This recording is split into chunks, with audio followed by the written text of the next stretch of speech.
Au nom du Père et du Fils et du Saint-Esprit, Amen. Le Seigneur soit avec vous et avec votre esprit. Esprit Saint, sois la lumière pour l'intellect, flamme brûlant dans le cœur, guéris nos blessures avec le baume de ton amour. Lumière de sagesse éternelle, dévoile-nous le grand mystère de Dieu le Père et du Fils, unis dans un seul amour. Viens, Esprit, envoie-nous du ciel un rayon de ta lumière. Nous te le demandons à toi qui règnes pour les siècles des siècles. Amen. Évangile de Jésus-Christ selon saint Jean. En ce temps-là, Jésus disait à ses disciples, si le monde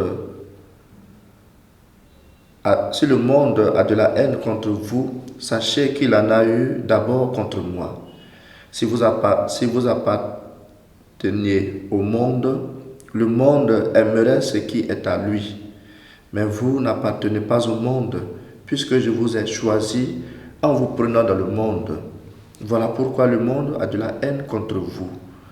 Rappelez-vous la parole que je vous ai dite. Un serviteur n'est pas plus grand que son maître. Si l'on m'a persécuté, on vous persécutera vous aussi. Si l'on a gardé ma parole, on gardera aussi la vôtre. Les gens vous traiteront ainsi à cause de mon nom, parce qu'ils ne connaissent pas celui qui m'a envoyé. Acclamons la parole de Dieu.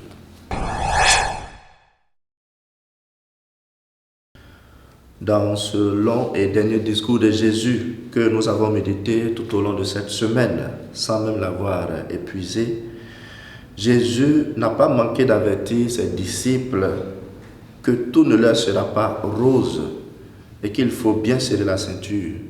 Il avait déjà annoncé les couleurs. Celui qui veut me suivre, qu'il prenne sa croix et me suive. Et aujourd'hui, il le dit clairement, un serviteur n'est pas plus grand que son maître. Si l'on a persécuté le maître, on persécutera aussi son serviteur et aussi les disciples. Ils seront persécutés, ils seront aussi haïs comme le maître a été haï.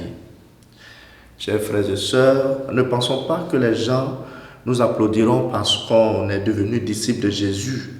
Au contraire, soyons prêts à l'adversité.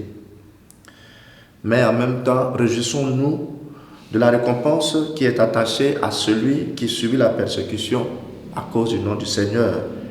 Car bien que nous sommes dans le monde, nous ne sommes pas du monde. Nous avons été choisis par Jésus qui nous a pris pour lui. Si on fait des choses à la manière du monde, on aura une certaine tranquillité, mais on serait du monde.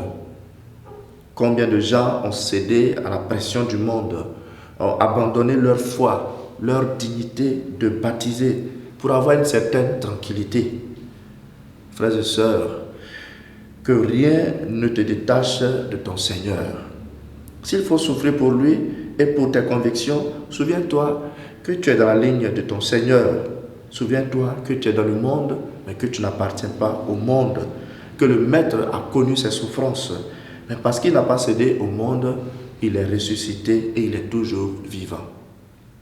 Aujourd'hui, témoigne par ta parole, par tes actes, que tu veux vivre comme le Maître et que le Seigneur t'accompagne, lui qui est Père, Fils et Saint-Esprit, pour les siècles des siècles. Amen.